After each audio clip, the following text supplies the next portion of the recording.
Amanda Collins, can you hear us okay? Got a little bit of a little time delay, but go ahead. I'm sorry. That's okay. I had to unmute the microphone.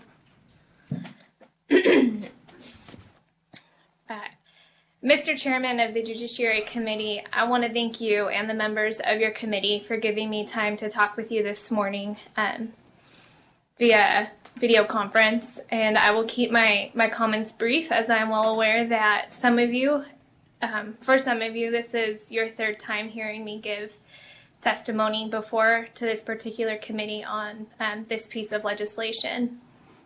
Amanda, go ahead and state your name for the record. Oh, I'm sorry. I'm Amanda Collins, and I am representing myself as a private citizen. So just the other day, actually, I was asked, why do you need a firearm on your college campus? What's so threatening about being educated? And here's my answer. It's the same question that I've asked for years, and I have yet to receive a response. How does rendering me defenseless protect you against a violent crime? When I was 22 years old, I lived through my worst fear. And what has become a story that most people appreciate hearing is my reality. October 22nd, 2007 was a typical Monday evening. The only thing that seemed to be different was the midterm awaiting me at my class at the university campus. At 10 p.m., I walked to the parking garage with a group of colleagues in an attempt to ensure my safety. I parked in this particular parking garage because it was very close to where my class was being held, and it was seemingly safer, or presumably safer, to park there than it was to park off campus and have to walk across campus at night by myself. As I approached the parking garage, I was the only one who had parked on the ground floor. And seeing no visible threat between myself and my vehicle, I wished everyone a good week and broke off from the group. Approaching my vehicle at an angle, what I didn't see was a man hunched down by the wheel well of a truck next to a sedan.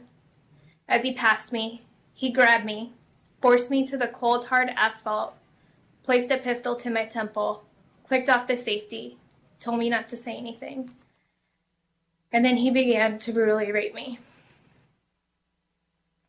As I lay there defenseless, straddled by a man much larger than me, out of the corner of my eye, I could see the university police cruisers parked across the way. And in that same moment, I knew that the university police offices had already closed. So while my body was being ripped apart, I knew no one was coming to help me.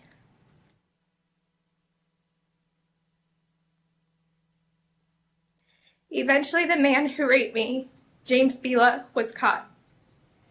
He was tried and convicted for not only raping me at gunpoint in a gun-free zone, but also raping 2 other women and murdering Breonna Dennison.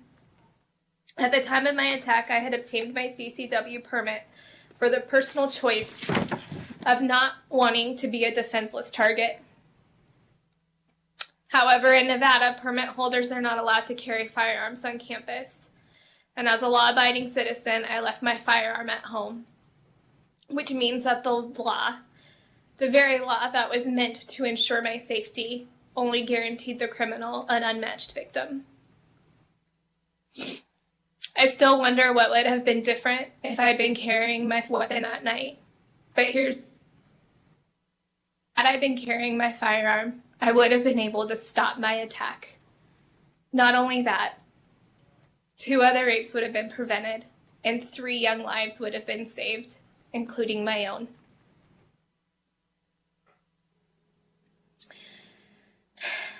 Any survivor of rape can understand that the young woman walking into the parking garage that night was not the same woman leaving. My life has never been the same after my attack. And legalized campus carry would have saved my family, who happens to be the collateral damage in my story, and me a great deal of untold torment. My case is a perfect example that despite law enforcement's best efforts to ensure our safety, they are unable to be everywhere at once. All I wanted was a chance to effectively defend myself. The choice to participate in one's self-defense should be left to the individual. That choice should not be mandated by the government. And as a law-abiding citizen, I should not have to hand over my safety to a third party. Laws that prohibit campus carry turn women like me into victims by stripping away our Second Amendment rights. Unfortunately, legislators and university officials opposed to campus carry are seemingly more intimidated by law-abiding citizens like me, sitting in class with my legal permitted firearm, than they are of the rapists waiting for me in the parking garage. I have heard all the what if questions that have actually never happened in the 11 states that currently allow campus carry. Not a single one of those states has seen an increase in crimes committed with firearms. In fact, there has been a decrease in crimes committed on campus property. I know from my personal experience that threats to personal safety don't magically disappear in declared safe zones. Recently, I have also heard the argument against campus carry, stating that it will arm the assailants too. That statement ignores the fact that assailants are already armed, and there is nothing in place to keep them from coming onto our campuses. My attacker was armed, and as a law-abiding citizen, I had more to lose that night if I had carried my weapon than he did. If I had had my weapon, as the current law stands, I would have faced expulsion, loss of my permit, and possibly jail time. My attacker was not a student, nor did he have a CCW permit. I am often told that my case is just so rare. In fact, just yesterday, the Reno Gazette-Journal quoted the Speaker of the Student Body Senate at UNIDAR, Caden Fobby, saying, "There's this misconception that there's a guy jumping out of the bush," and that's just not the case.